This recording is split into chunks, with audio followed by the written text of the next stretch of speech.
नमस्कार मित्रों, मैं राजीव कुमार अपनी बगिया में आप सभी का तहे दिल से स्वागत करता हूं। आप देख रहे हैं Rajeev kitchen gardening YouTube channel. अगर मेरे चैनल पर पहली बार आए हैं तो चैनल को लाइक करें, शेयर करें और सब्सक्राइब तो मुझे कर ही लें।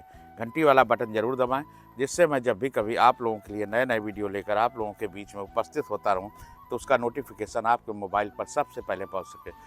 आज का विषय है कि बेलें जब इस तरह से बरसात की बोई जाने वाली सब्जियों की बेलें, और कुछ बेलें होती इसमें, कुछ ऐसे होते हैं जो पौधे होते हैं, तो इनमें ऐसी इस समय कौन सी खाद की ज़रूरत है, कौन से कीटनाशक की ज़रूरत है, 3 चीज़ें बताऊंगा जो इस समय बहुत ज़रूरत है। और वो तीनों चीज़ें अगर आप कर लेंगे तो ऐसे ही जैसे मेरी अभी 10 दिन की भी बेल नहीं, 1 हफ्ते की बेल है, ये देखिए, और कहाँ तक चढ़ गई हैं। देखिए, मैंने इनको सपोर्ट दिया है।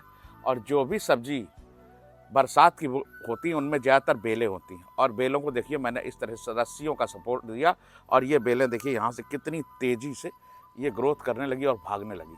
देखिए कितनी तेज़ी से भाग रही हैं बेलें। अब इस समय पर इन बेलों पे क्या चीज़ की आवश्यकता है कि ये बेलें हमारी बहुत अच्छी चलें, इनमें किसी तरह का रोग ना लगे, क्योंकि इसमें बेलों में इस समय 3 चीज़ें मैंने आपको बताई दी है। इनका प्रयोग इस समय करना है। समय समय पर बेलों में अलग अलग खादों का प्रयोग किया जाता है, फंगीसाइड का प्रयोग किया जाता है, कीटनाशक का प्रयोग किया जाता है, तभी हमारी बेलें अच्छी चलती है। उसमें ऑर्गेनिक भी हो सकती है, आप केमिकल भी ले सकते हैं, पर मैं केमिकल की सलाह कभी नहीं देता। अगर कोई पूछता है तो जानकारी ज़रूर दे देता हूँ, पर मैं नहीं कहूँगा कि आप केमिकल का सहारा लें। ऑर्गेनिक तरीके में ही इतनी ऐसी चीज़ें हैं, इतनी भारी मात्रा में चीज़ें हैं बरसात के समय से इतनी ज़्यादा चीज़ें हैं कि आप प्रयोग करिए, एक केमिकल की ज़रूरत नहीं पड़ेगी, सिंगल केमिकल की आपको ज़रूरत नहीं पड़ेगी। आपकी सारी सब्जियां बगैर केमिकल के हो जाएंगी। यहाँ पर मैंने जैसे बहुत सारी सब्जियां लगाई हुई हैं बरसात में बोई जाने वाली, उसमें जैसे कि तरोई लगाई हुई है, कद्दू लगाया हुआ है, लौकी लगाई हुई है, चचेड़ा लगाया हुआ है, बैगन लगाया हुआ है, इस तरह से नारी साग लगाया हुआ है, भिंडी को लगाया हुआ है। इस तरह से बहुत सारी सब्जियां बेल वाली और पौधे वाली मैंने लगाई हैं। तो आप भी इस समय अभी लेट नहीं हुए हैं, अगर आपको भी अपनी छत के ऊपर किचन गार्डनिंग में बागवानी करना है। और देखिए बेलें एकदम स्वस्थ, मैं आपको दिखा देता हूँ कि कितनी स्वस्थ बेलें यहाँ पर चल रही हैं। देखिए एकदम स्वस्थ बेलें चल रही हैं यहाँ पर, देख लीजिए, किसी तरह का कोई रोग बेलों में नहीं है। और यहाँ पर देखिए मैंने कद्दू को लगाया हुआ है, और इस ग्रो बैग में देखिए, ये मेरा रेक्टेंगल ग्रो बैग है, 3 बाई 6 का, 3 फुट चौड़ा, 6 फुट लंबा और 1.5 फुट गहरा। और इसमें देखिए खरपतवार बहुत तेज़ी से, बरसात जैसे हुई तो खरपतवार बहुत तेज़ी से निकल आया। मैं इसको इसमें से खरपतवार के साथ साथ में इसमें बैगन के ही पौधे हैं, देखिए यहाँ पर मैंने बैगन के पौधे लगा दिए थे, तो साथ साथ में इनको मैं हटाता चलूँगा।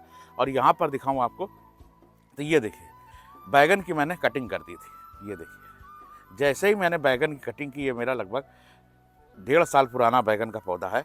और इसमें देखिए कटिंग करने के बाद देखिए आप फ्लावरिंग, कितनी अच्छी फ्लावरिंग चालू हो गई। इसकी मैंने कटिंग नहीं की थी, पर इसमें भी देखिए कितनी अच्छी फ्लावरिंग चालू है।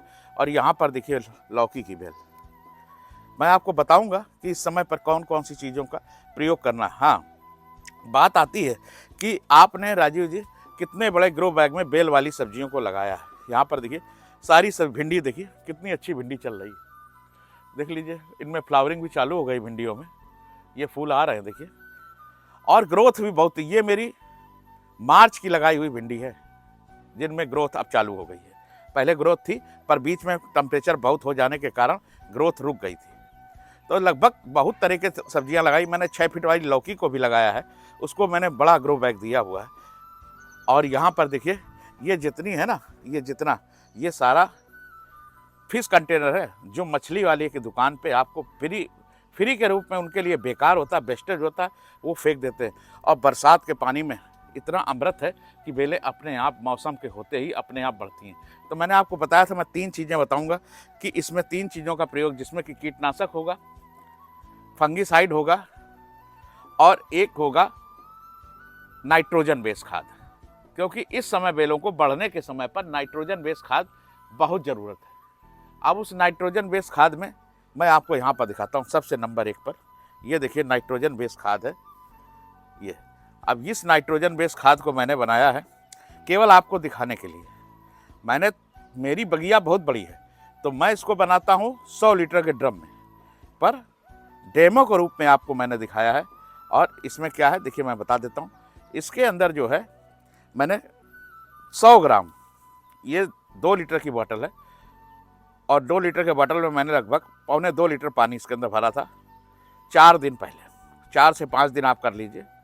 और 100 ग्राम केवल मैंने इसमें वर्मी कंपोस्ट डाला था, 100 ग्राम वर्मी कंपोस्ट केवल, उसी का पानी छान के मैंने इसमें भरा हुआ है।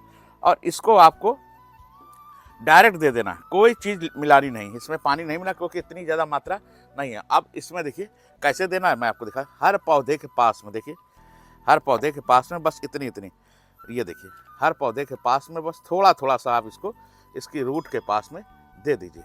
एक बोतल में लगभग काफ़ी पौधे कवर हो जाएंगे। ये देखिए इस तरह से आपको देना है। ये खाद आज हमने इसमें दे दी है, देखिए।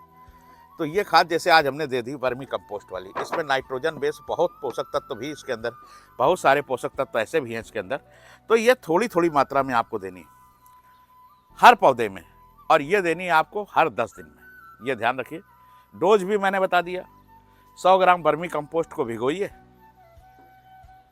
2 लीटर पानी में, 5 दिन रखिए, 5 दिन बाद उसी पानी को 100 ml पानी हर पौधे की जड़ के पास में दे दीजिए।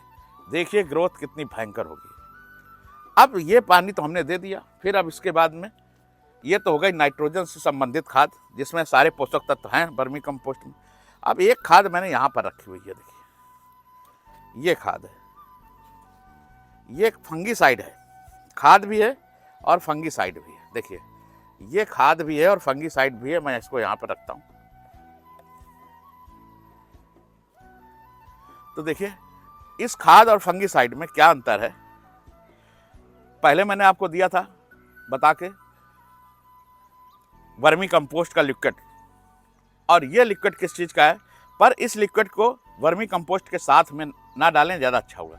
अंतर कर दें थोड़ा सा, जैसे कि 1 हफ्ते का अंतर कर दें, 5 दिन का अंतर कर देंगे तब भी चल जाएगा। अब इस खाद को आपको, जैसे इधर इन गमलों में मैंने, इधर इस गमले में मैंने अभी ये वाली खाद वर्मी कंपोस्ट वाली खाद दे दी थी, तो अब इस खाद का प्रयोग ना करके मैं इधर, ये जो मेरे पौधे हैं देखिए, ये इस समय बढ़ने पे हैं, तो यहाँ पर देखिए इस खाद को मैं दे दूँगा।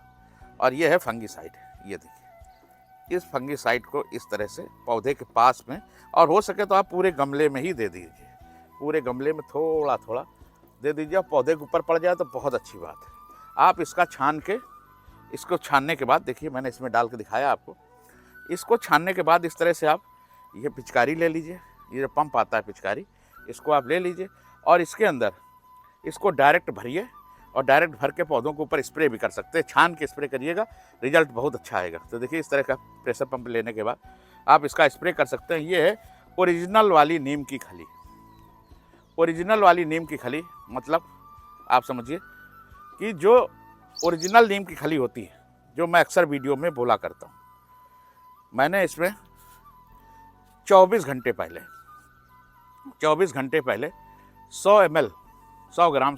100 ग्राम नीम की खली लिया था और 2 लीटर पानी में भिगो दिया था। उसी 2 लीटर पानी से मैंने 1 लीटर पानी यहाँ निकाला, और निकालने के बाद आप चाहें तो इसमें डायरेक्ट ऐसे पौधों पे स्प्रे भी कर सकते हैं, जो फंगीसाइड का काम करेगा, कीटनाशक का काम करेगा और खाद का काम करेगा। पर नीम की खली असली वाली होनी चाहिए। अगर असली वाली नीम खली आपको नहीं मिल रही है तो आप मेरे व्हाट्सएप नंबर पर संपर्क करिएगा, मैं आपको असली वाली नीम की खली आपके घर तक पहुँचा दूँगा। और इस मैंने डोज भी बता दी, देखिए आपको 100 ग्राम 2 लीटर पानी में 24 घंटे पहले भिगोइए और पौधों की जड़ पे दीजिए। ये आपको नीम की खली हर 10 दिन में आपको पौधे की मिट्टी में देना ही देना है। आप स्प्रे भी कर सकते हैं। मैंने फंगीसाइड भी बता दिया, क्योंकि बरसात बहुत हो रही है, फंगस लगने के चांस बहुत ज़्यादा हैं। तो आप हर हफ्ते अगर इसको 10 दिन में, हफ्ते में देते रहेंगे मिट्टी में। और आप सॉलिड भी दे सकते हैं। अगर आपके पास सॉलिड है तो आप 50-50 ग्राम, ये जो फिश कंटेनर है, इतने बड़े गमले के लिए बता रहा हूँ, फिश कंटेनर में आप 50-50 ग्राम पाउडर बना के आप उसको हर गमले में मिट्टी में दबा दीजिए, और 10 दिन में ये प्रक्रिया आप ये भी कर सकते हैं। रिजल्ट बहुत अच्छा आएगा। इसके बाद देखिए फंगीसाइड बता दिया और नाइट्रोजन बेस्ड खाद बता दी, जिसमें सारे पोषक तत्व हैं, क्योंकि बेल को बढ़ने की आवश्यकता थी। अब यहाँ पर आता है कीटनाशक, क्योंकि जब ये बेलें हमारी बढ़ेंगी और बरसात का टाइम है तो कीट का अटैक भी होगा। तो देखिए ये है कीटनाशक, देख लीजिए ये है। इसका आप 4 ml लीजिए। 4 ml लेने के बाद 1 लीटर पानी में 4 ml लेकर, और शाम के समय हो सके एलोवेरा का अगर आपके पास जेल हो उसको भी इसमें मिक्स कर दीजिए। और ये है बवेरिया बासियाना। अब मंगा लीजिए, ये बहुत अच्छी तरह से काम करेगा। टेम्परेचर जब ज़्यादा होता था जैसे गर्मियों में, तब ये काम नहीं कर रहा था। ये समय बिल्कुल सही है कि इस टेम्परेचर में ये बहुत अच्छा काम करेगा। बवेरिया बासियाना ऑनलाइन मिल जाता है, आप किसी भी, आप अमेजोन से भी मंगा सकते हैं, जहाँ इसका पाउडर फॉर्म में भी आता है। तो पाउडर फॉर्म में मिट्टी में डालने के लिए ज़्यादा अच्छा होता है, पर स्प्रे के लिए लिक्विड बहुत अच्छा होता है। तो 4 ml 1 लीटर पानी मिलाइए, पूरी बगिया में स्प्रे कर दीजिए। किसी भी तरह का कीड़ा होगा वो ख़त्म हो जाएगा। 4 दिन के अंदर ही, 5 दिन के अंदर अपना काम करना शुरू कर देता है। इसके अंदर एक बैक्टीरिया है, जो बैक्टीरिया कीड़े के ऊपर एक तरह से फंगस का रूप ले लेता है और बैक्टीरिया को ख़त्म कर देता है। जो कीड़ा होता है उसको ख़त्म, नष्ट कर देता है, उसके अंडे तक ख़त्म कर देता है। तो अगर 10 दिन में आप इसका भी प्रयोग अपनी बगिया में करते रहेंगे, सारी चीज़ों से छुटकारा मिल जाएगा। आगे चल के और क्या करना है, समय समय पर मैं वीडियो बनाता रहूँगा। अगर वीडियो अच्छा लगा हो तो अपने इष्ट मित्रों में शेयर ज़रूर करें, और वीडियो जब भी देखें तो पूरा देखें। अधूरा ज्ञान काम नहीं आता, वो बेकार ही हो जाता है। फिर आप व्हाट्सएप पर सवाल पूछते हैं, राजू जी अब क्या करना चाहिए। जानकारी अच्छी लगी हो तो चैनल को शेयर जरूर करें। जय हिंद, जय भारत, जय किसान।